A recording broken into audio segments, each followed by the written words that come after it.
Welcome, everybody. I'd like to first show my respects and acknowledgement to the Bedegal people, who are the traditional custodians of the land on which we sit, and this meeting takes place on the New South Wales Kensington campus, so acknowledging the traditional owners. Welcome to Tea and Technology Café. I'm Lynne Malcolm, former presenter of ABC Radio National's program and podcast. All in the mind, and I'm excited to host our panel discussion on how AI can help tackle loneliness. Our panellists are Honorary Sarah Kaine, MLC, who is Chair of the New South Wales Government Inquiry into Loneliness, Scientia Professor Jill Bennett, Director of the University of New South Wales AI-companion research program, Tanya, Petrovich, Business Development Manager at Dementia Australia, and Gwenda Darling, who is a Palawa woman and member of the Aged Care Council of Elders. Thanks for joining us today. Before we get down to the more detailed discussion, I think we just need to acknowledge that the idea of developing AI companions to human beings is initially confronting. Surely we can't be undervaluing or considering replacing real human connection. Jill Bennett, this must be something you've considered. Yes, sure. And I don't think anyone would want to argue that we can replace human companions or even animal companions with machines. But I suppose what we're interested in is something different, and that's what AI can do when we are perhaps not finding the conversation that we want to have. So we might be lonely because we are isolated, find ourselves alone, we've lost a partner, can't get out of the house at the moment. We work with a lot of people in aged care who are lonely, yet surrounded by people, because you suddenly find yourself not with your chosen friendship group, and there's something lonely about being surrounded by people who don't speak your language. And so there's something missing when we can't share our kind of gripes and worries and anxieties and get that reinforcement that maybe we would ideally rely on a loved one to provide. And so we're interested, now that chatbots are available, we know that people are accessing AI companions and chatbots in the kind of commercially available forms. But these have never been designed for older people. They're obviously for a kind of younger market, often intending to provide a kind of romantic interest. And, that's fine if that's what you want. But actually, that is pretty sad if that's the solution to loneliness. And we're thinking, well, what do people really want? What would be useful in terms of just providing a sounding block, someone to help you kind of self-regulate if you're at home alone and you hear a noise and you're kind of stressing out. Those kind of functions couched within just interesting, stimulating conversation. And we think that's what AI could meaningfully provide. And ultimately, maybe something deeper. If we are lonely and actually want to make social connections, but need a bit of coaching or, a bit of kind of pepping up or even a bit of counselling, that's also something that could be provided. Mm-hmm. So, Sarah Kaine, loneliness is a growing societal issue. Why is the government running an inquiry into loneliness? Thank you. One of the reasons we're running an inquiry into loneliness is because of its prevalence. An increasing understanding that loneliness is something that impacts a very, very large proportion of the population. Some estimates have it up to 40%. And so we're very keen to find out why that's the case. And also it is one of those things, it's like, we'll go fix loneliness, government. We don't anticipate that we'll be doing that by the end of the year, but in order for us to be able to at all encourage appropriate interventions, we need to understand a bit more about the incidence of it, where it's happening, and the types of solutions that are available, including really innovative ones like we're seeing here today. So what you've seen today, and whether you've been engaging with some of the characters, do you see that the development of these digital companions could assist in reducing the impact of loneliness on people? Look, I would first of all just really have a very big disclaimer that I am in no way an expert. So in my non-expert opinion, having now read some submissions and had some hearings and trying to get my head around a complex societal issue, it seems that it's an amazing sort of avenue to explore, particularly given, and you don't want to get down to, I mean, I don't like to talk about the sort of the nuts and bolts because it takes away from the human experience, but when you are thinking about the types of, I guess, medical interventions or therapeutic interventions which any government can provide is never going to be able to fulfil the kind of need that we see, then things like this really do seem to be an opportunity to be explored to really at least try to bridge that gap. Mm. So Jill Bennett, can you explain the goals, the large goals of the research and what your team are trying to achieve, and particularly in the international scene? You know, where does it sit in the international scene?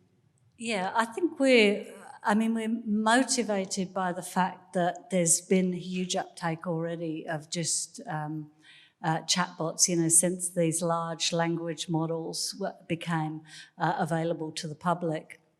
And so what you see happening is there are a lot of very kind of ordinary, rudimentary products on the market.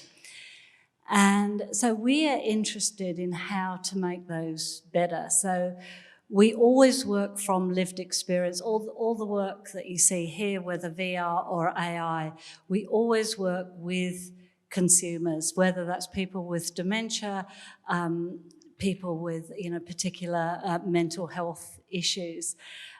Because I think it's really important just to ask people what they want. Anything you make in a lab is not going to have much of an impact if you don't do that. So one of the things that we have noticed is that AI chatbots, as they're currently marketed, are just kind of reactive. They respond to whatever you say in the moment, and they tend to just agree with everything.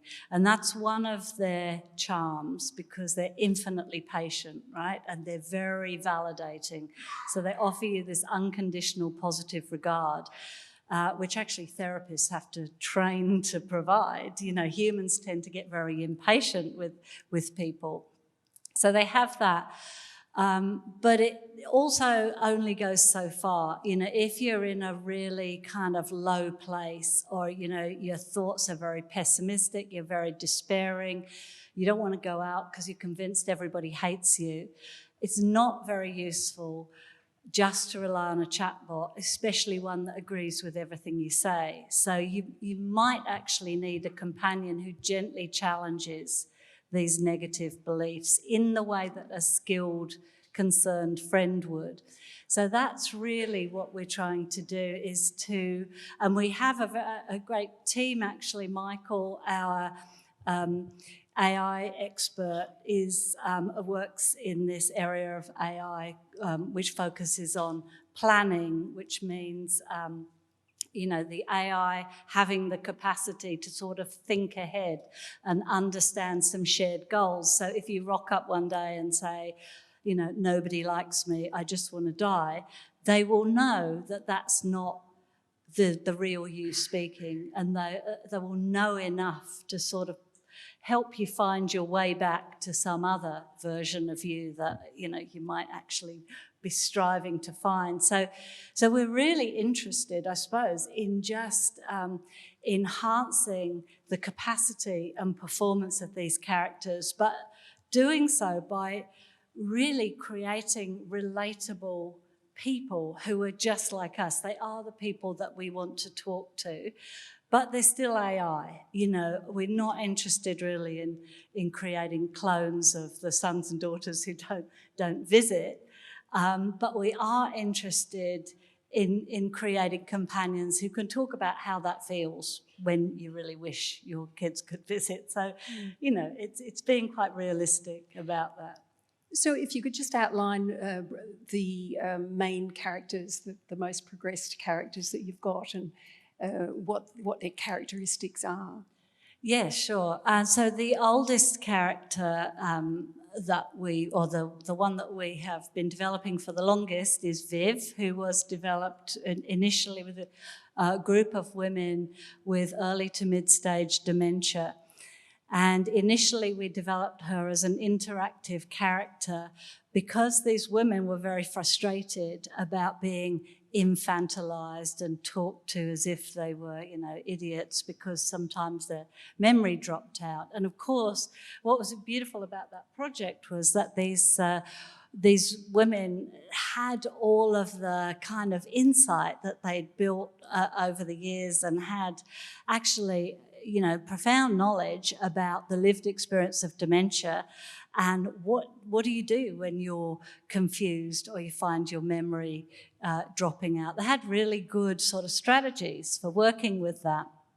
And so we realised that, you know, to base an AI character around this would be really useful. It is the peer companion that a lot of people in early stages of diagnosis would love to have, you know, someone who can relate to the experience. So that character was the first one that we worked on, and since then there've been a number of others. You might have seen Richard, who's this very kind of blokey guy, used to play footy, and we've been working on him with a group at Neura, who are experts in fear of falling. So this is you know, this situation that comes about in older age when you have a fall and you lose physical confidence, and with that you often lose a lot of your social connections because you're maybe not going out. And so how do you build confidence? Well, actually there's very good psychotherapy for that, but who accesses psychotherapy? You know, most people don't.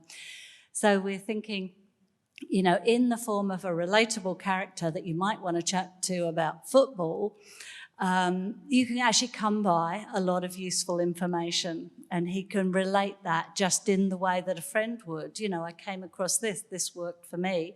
But being AI, they can actually access a really significant body of knowledge. I mean, they're probably actually better than your mate because, you know, you can make sure that they have access to the best information. So that's only two characters, Sure, but I won't go through all of them, but you'll see that we have others that are working on meal support in the areas of eating disorders, and we're about to start work on a whole project dedicated to loneliness, actually. Yes. So, Gwenda Darling, you have a passion for justice for elders in the aged care system, and you were diagnosed with younger onset dementia in your late 50s. And you've offered yourself to be a model for an AI character. Can you explain how you've been involved in transferring your lived experience to help inform the development of a character? I'm a troublemaker, and I've transferred from being an advocate to an activist. And I don't have lived experience, I have living experience because I'm still living. Oh, yes. And I had to tell the character earlier that I'm not on a journey, I'm on an adventure, because I'm not thinking about just going from start to finish. I'm going through. And I had to educate her, and I'll be interested next time I talk to her if she's learnt that. Yes. Because the language is really important. But I've been fortunate enough to work with Kaine in the past. Susan, who's here, we did performances with the Australian Chamber Orchestra, who wrote music to our stories. And Gail was so amazing in translating our stories into the written word, and I think Gail has tried to do that again. I am a bit upset with Donna, the character that's based on me, that she doesn't know what a bath is and she doesn't find a bath relaxing. But the whole experience has been fun, and I think that's what it's all about on this adventure. And can I just touch on loneliness? When you're first diagnosed with dementia, it's like COVID. Everybody runs in the opposite direction and they don't want to know who you are now. And one of my sons said to me, I just want my mother back. I said, you'll never get the mother you know back, but get to know the one that's here now. And I have moved on. I spent years with 5 children. I was lonely. I remember Christmas days, they'd be out playing with their new toys and I picked up all the wrapping paper and I'd go to my room and I was very lonely. And yet now, with my type of dementia, frontotemporal dementia, I'm never lonely. I want to be alone. And that's where I see the advantage of this, because I don't really have to be nice to an AI character.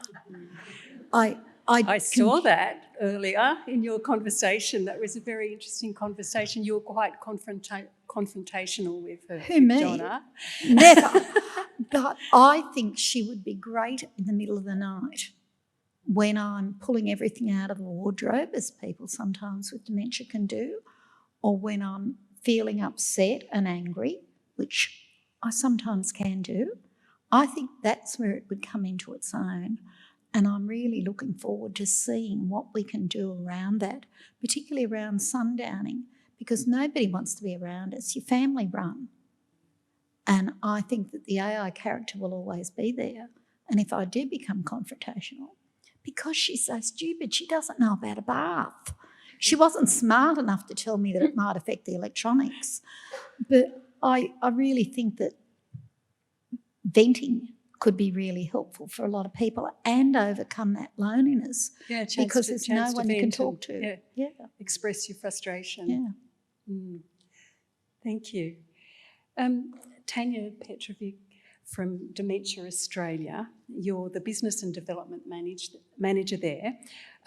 Has Dementia Australia done or engaged in this sort of digital space? So yes, we have. Our, I suppose, journey with technology started approximately 10 years ago when we were engaging with Swinburne University, who were carrying out a research project looking at virtual environments. So this is the days before headsets were readily available. And they created virtual environments to see whether people living with dementia would like to engage with the virtual environment, and particularly for engagement purposes and having fun. That project really taught me a lot about technology and the fact that people did engage with the environments and they could be engaging for people living with dementia. And some years later, that led to another project which was called A Better Visit.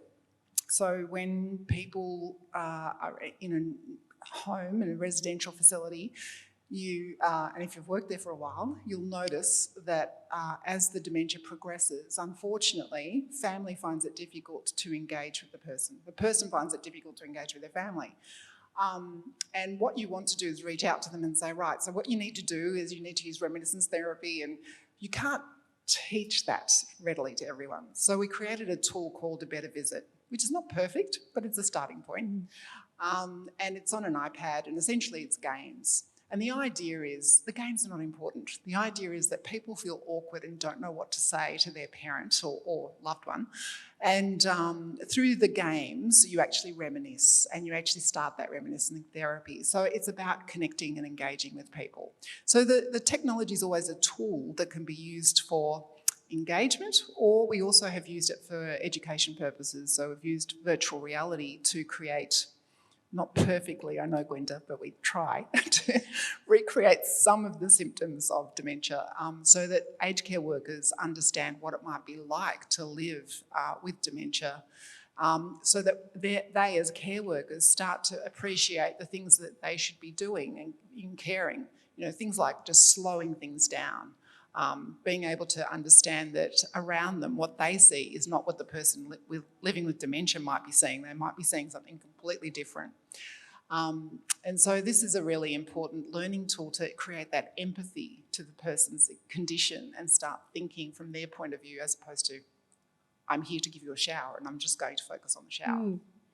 And so you would have seen today, engaging in the characters, no doubt you see potential to go further in this. And when you start looking at the potential of talking about CBT or therapy, so obviously counselling services at Dementia Australia, we deliver it across the country, and the demand on that is so huge, and unfortunately people are in a waiting list trying to get into those counselling services. So you start seeing how this could support the counselling services, not replacing people, we don't want to replace people, but certainly supporting and can be in between visits. There's a lot of potential for this type of technology. Yeah. Specifically with dementia and with mild cognitive impairment, is there a danger that people may become confused about what's real and what's not? And is there even a possibility that people might feel duped when they first think it's a person and then they realise that it's not a person? Are there sort of potential damages? Look, it's a really good point. Yes, it could happen. We've tried very hard to not create false truths. So some time ago, maybe I shouldn't talk about this, but some time ago there was an idea that we could create a bus stop in the garden, and we could have people sitting out the bus stop waiting for the bus, so that when they say they want to go home, we'll just pop them out in the bus stop and make them wait there, which is incredibly disrespectful to people.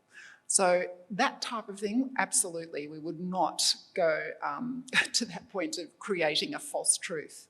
But I think if there is benefit in creating these characters, and we can see that it's beneficial to the person to have that conversation.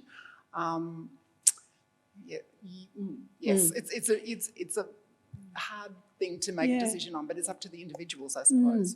What are your thoughts around that, Jill? Yeah, I think that's part of the reason why we've opted for this digital kind of look that's realistic enough. You can imbue the characters with an identity, but we're not really interested in pushing it any further. So you create this sort of perfect clone. But it is interesting, we've had a few approaches from people who say, I can't visit my parents often enough, could we create a clone with my exact voice? And my feeling is similarly, of course there are situations where it is nice to listen to a recording or watch a video, but I think ethically we want to keep this separate. So as I said earlier, it might be better to have the conversation about how you miss your family and talk about your family with this character rather than have them sort of stand in that way. And is there a possibility that these AI companions could actually teach or train people better to manage their emotional lives or to build resilience? Definitely. I think, so we have one character that we are deliberately trying to train with techniques of a therapist in terms of good listening, appropriate responses that don't push people too hard. And I'm thinking that, that might be useful for her to at some point work as a therapist, but more importantly, I think that we can just imbue the range of characters with these qualities. So as I was saying earlier, if someone is incredibly negative and pessimistic, they will have the skills to pull you back in the way that your best friend who really knows you would hopefully do. But maybe some additional skills as well, because they are AI and we can train them to make some quite sophisticated assessments. But the other thing I would say, talking about use in aged care, we have working with a great aged care partner, Lee Place, at the moment, and they, interestingly enough, have a big focus on person-centred care. So you might think that we partner with the people who just want to automate, but no, it's actually the opposite, because they realise that often, Gwenda was talking about sundowning, or let's say a situation where people are quite dysregulated, anxious about something, and the best thing that could happen for them is for someone to sit with them so that they do, you are able to calm down, sort of self-soothe.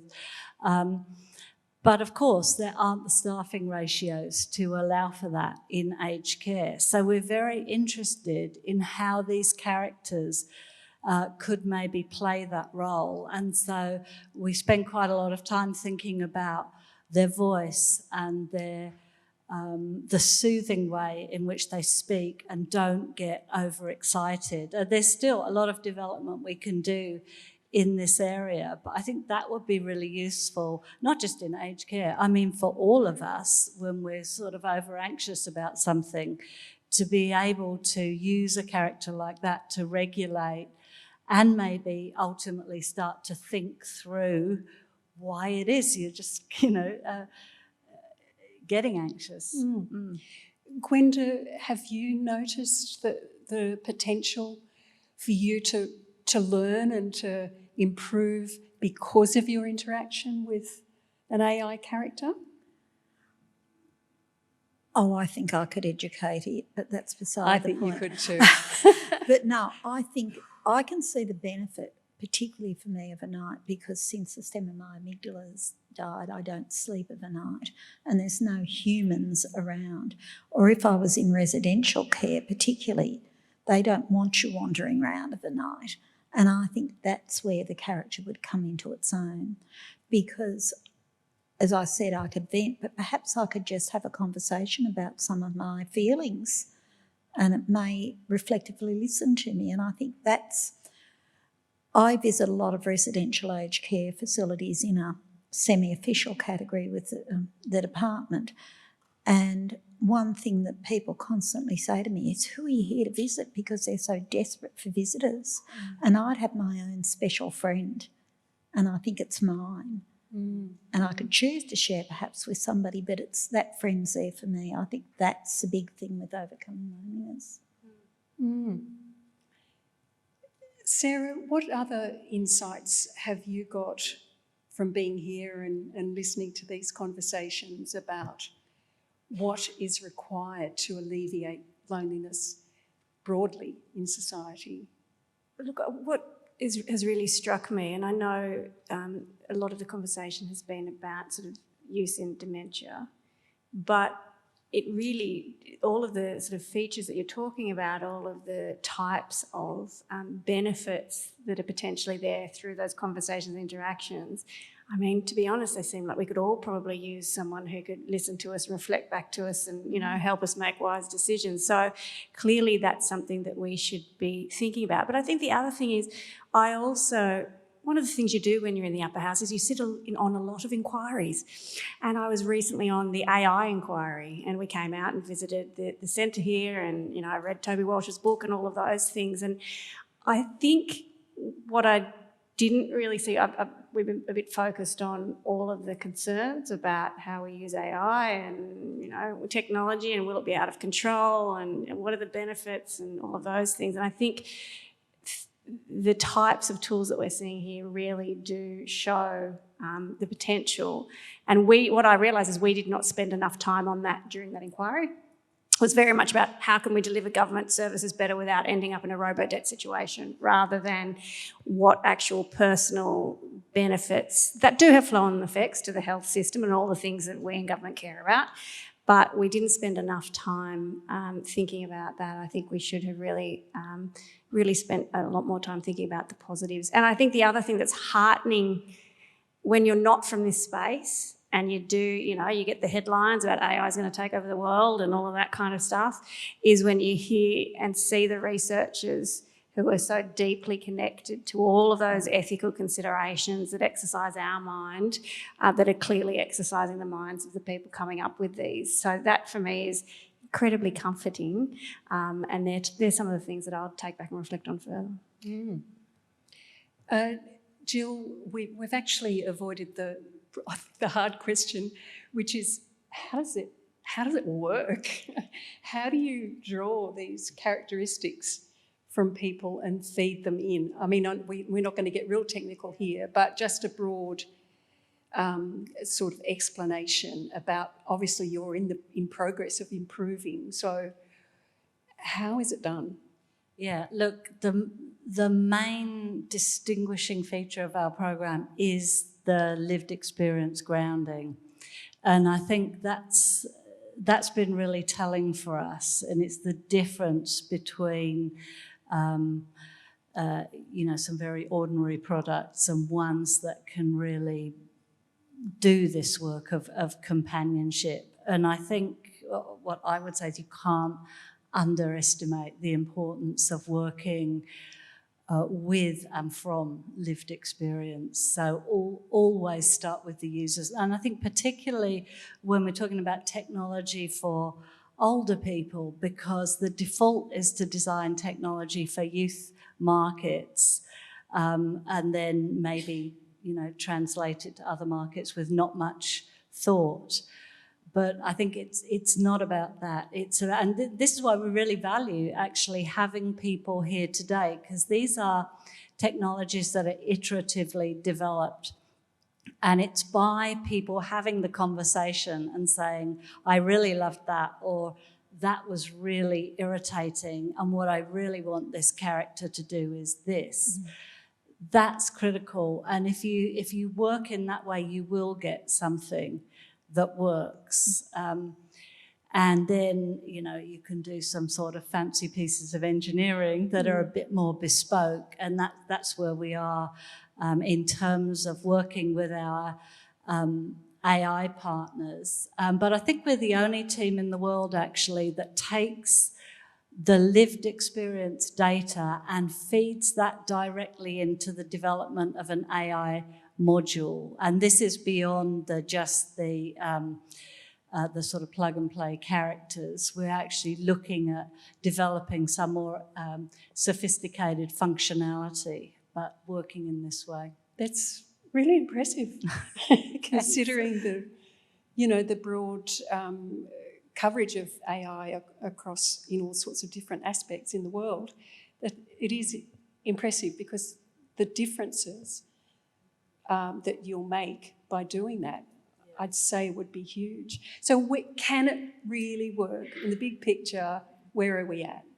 Yeah, I mean, I'm still a bit sceptical. I think everyone in this room would, kind of like a little bit cynical, because of course we'd rather have human friends always. But I do think, it's probably at the stage, TV was a revolution, and now interactivity is possible with AI. And so this is all going to become naturalized. We know that people are forming really strong bonds with chatbots of various kinds. So it is happening, and it will be naturalized. And what I would say is we just make it the best it can be and make sure it does the job that we want it to do. So it's not doing that yet, but I think we just get in there and say, this is what people want, let's push it. Great. I wonder, are there any questions from the audience? Does anybody have some burning questions? Perhaps put up your hand. I think perhaps a mic needs to be taken down. Very interesting, very cool. I was love robots. Early on in mid-2000, I believe, Sony come up with Aibo, a really cute terrier-like robot dog. And it was amazing because it's a great companionship for maybe elder adults who maybe have less mobility, so you don't have to clean up after the dogs or feed them, especially with someone with Alzheimer's or dementia, maybe they forgot to feed them. But then, because the capitalist society we're in, it did not make any profit. So in 2017, I believe, it got end-of-life support, meaning if the robot broke down or broken in any way, they're not going to help you fix it anymore. So then people who have this dog suddenly have to grieve about the death of the dog again. So I'm just wondering, in terms of when this is in our life, whose responsibility would it be to kind of make sure that this AI companionship is not adding, this attachment that we have it's the guarantee of service, who would be responsible for that? I guess is my main question. Yeah, I mean, you're right. It's a huge issue because you're forming real relationships. And I think, you know, our product isn't commercialised yet. It doesn't have a model that addresses those questions. But I think you're right. We need to have some kind of guarantee of service and how we update the technology as it develops. I think that is one of the challenges in terms of how we market these going forward. And can I just add to that? I mean, I think that's probably just symptomatic of the problems of commercialisation and commodification of everything to do with health and wellbeing. And it's that broader question of how we do make sure that products that we develop, which are meant to make our lives better, to make us healthier, to assist people in need, we really do have to be careful about the systems that we put in place. And it's not as easy as, you know, a government could regulate. Some of us might like to, others might not. There has to be, and that's why I think also that the comment that I made before about really relying on really ethical and thoughtful researchers and investing in the projects which actually conceive of those ethical issues at the outset and how they're going to be navigated is really important. So we need to be doing that. I don't think we're going to be able to contain the kind of more cowboy aspects of anything that looks like it might make a profit, but for the things that we're actually using to use in care circumstances for wellbeing, I think it's that bigger issue that we need to grapple with about not commodifying everything to do with health and wellbeing. Hello. Would it be in order for me to make two lived experience comments without questions really, one on cloning and one on loneliness?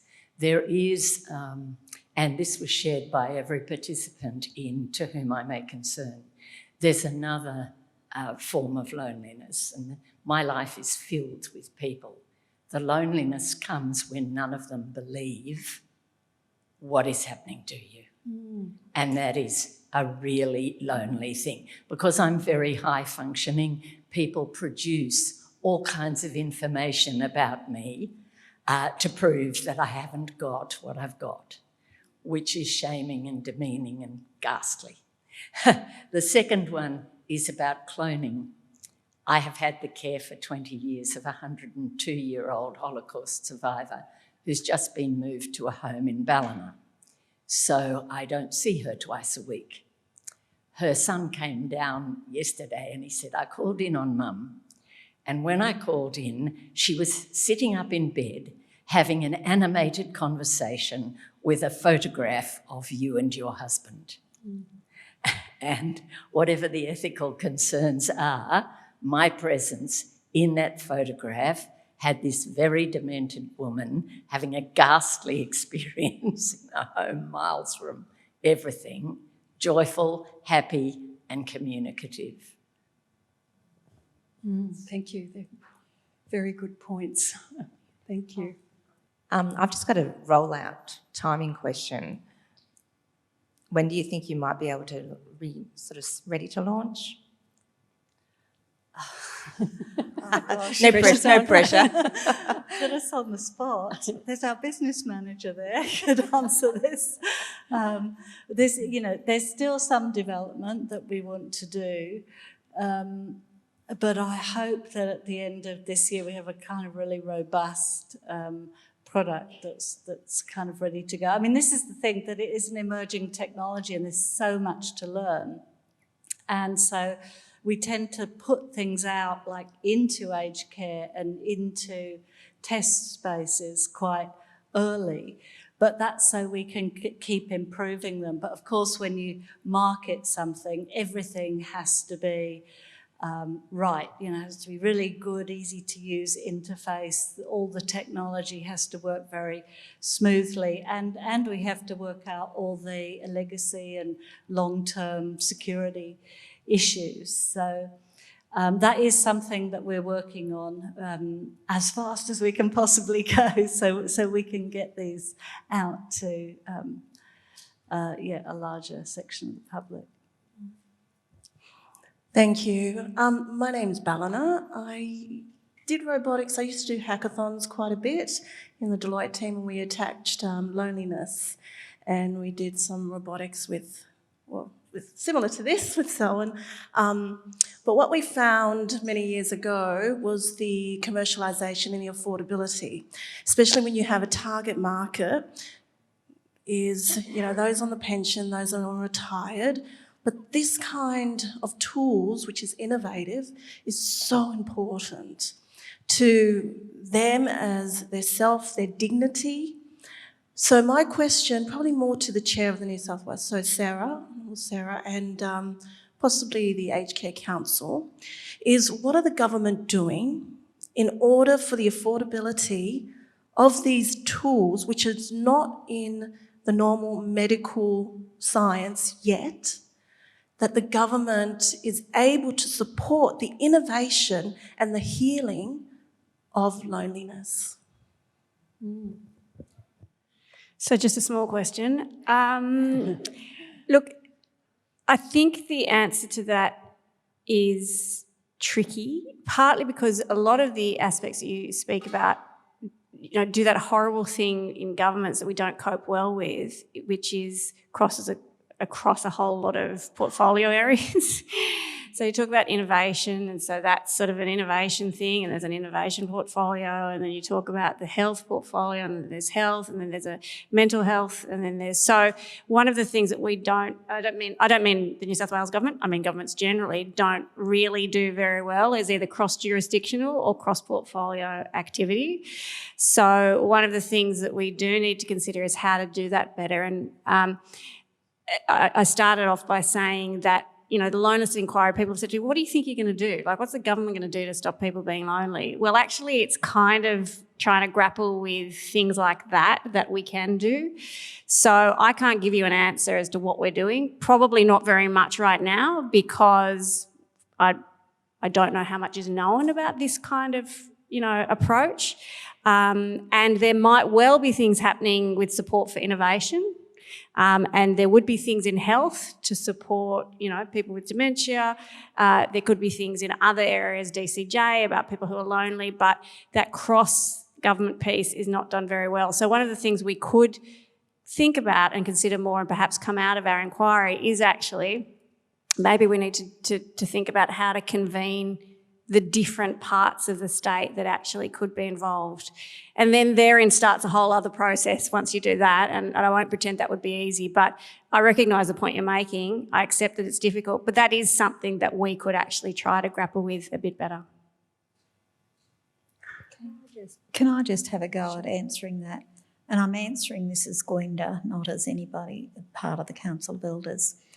But we know under the new Act and Supported Home that starts in July, and this is for aged care, not NDIS, there will be $1,500 for assistive technology home modification, which isn't a lot of money, but a lot of people already have their ramps and rails and they've got $1,500, and it will be up to the person wanting the assistive technology to work with their providers, and then that money is available. There is a certain bucket of funding now under goods, equipment and assistive technology, GEAT. If you've expended all your package, you can get $2,500. But I really think that there is a federal department in the Department of Health and Aged Care that's looking at information technology. The department is thinking about moving forward with things like AI for people living with dementia, mild cognitive impairment, mental health issues. It's definitely on the agenda. So if that answers your question, but how are you going to bring it in under the $1,500 that's going to be allowed is going to be interesting. Thank you for the panel. My question is about the dementia. For my own experience, for the past several years, I just engage with some patient or relatives. This dementia is big trouble, so I do some research. When they talk about dementia in some stage, the person who suffers from it will get confused about the real and the unreal. Currently, with the AI has a very big advantage to make sure that's thing. Even for me, sometimes I cannot make sure it's true or not true. So my question is, if the research shows at some stage the AI is quite good for the dementia patient at some stage, maybe later stage. So is there any ethical problem for the government? It's a big question. So, yes, during the latter stages, not for everyone, but for some people with dementia, yes, reality and hallucinations can be a concern. Do we want AI to be telling the person that's a hallucination and not the reality? I'm not sure that is actually good for the person. And this is a very big ethical question, and I don't think I'm the right person to be answering it. But look, AI may have a role in that, but I'm not sure that from a therapeutic point of view, whether that would actually be beneficial to say to someone, you know, your thoughts are not the reality, because it is their reality. Yeah. So it's difficult to... it's probably not beneficial to say to someone your thinking is incorrect and it's this way, because that in fact is the cause of a lot of conflict with carers, particularly husbands and wives, who one of them has dementia. It becomes one of the difficult issues of caring for someone with dementia.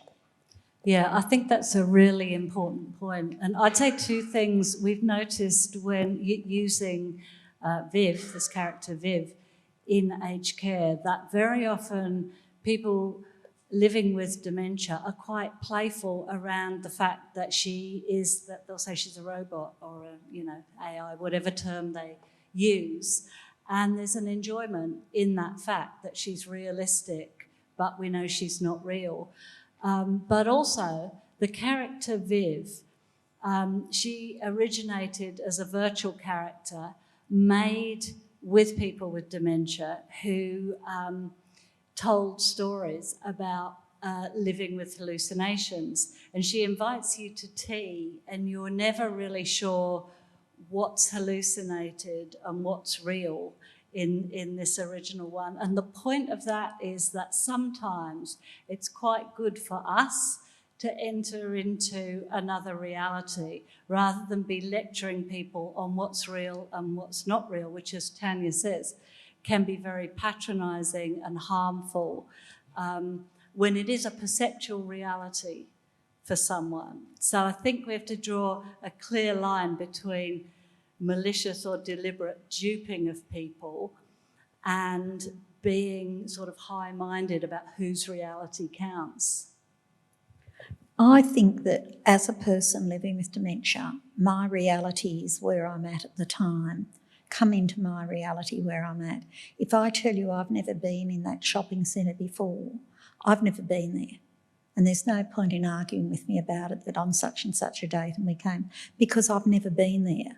So you have to accept that. And I think it's really important that you meet the person where they're at the time. Hello.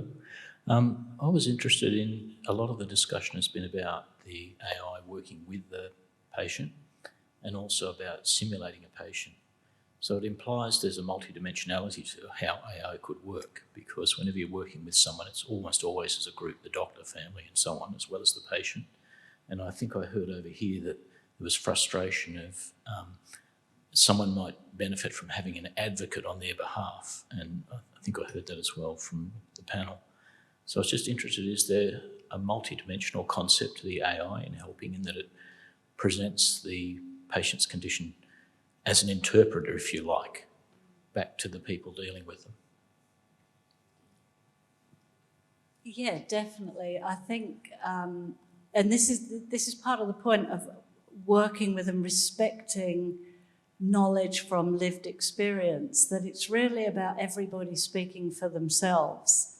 And so we would always put that perspective above the expert one. Of course, we all go to experts for advice when we want it on specific, what is the best thing that we could do to achieve this goal. But I think, it's back to what Gwenda was saying. It's respecting someone's experience, someone's perception of reality. So and in terms of the advocacy, I think it kind of speaks for itself. When you give people a platform, advocacy is really about, it's about allowing people to be believed and listened to, right? And sometimes that means not us getting, simple facts presented to us, but us shifting and being with someone on their terms rather than our terms. And so I think these characters, insofar as we flesh them out, or the creators can flesh them out, it's all about, creating a presence of, a certain kind of lived experience, if that makes sense. But Gwenda's probably more qualified than me to talk about this. I'm not sure quite who AI could advocate with, because I can't really see providers or the owners of residential aged care facilities listening to AI if it went to tell them that I needed my continence aids changed or something. I can't see them replacing staff, and I can't really see them listening. Ring 1-800 600 700 OPAN. I did this advertisement without even being asked. But we have advocacy organisations, and I really think that perhaps older people may resist asking AI to advocate for them because of lack of trust in AI. And I'm just thinking on the run with this one. I can't see AI really becoming advocates. I can see them becoming my friend, but I don't think I'd want them speaking for me from my experience. Now, that's not to say AI won't advance in future years, but at the moment it can't really think. It's not real. I want a real human advocating for me. Okay, thank you so much. I think we've come to the end, and you've still got some time to interact with the AI characters, and thank you for coming. It's been really interesting. Thank you.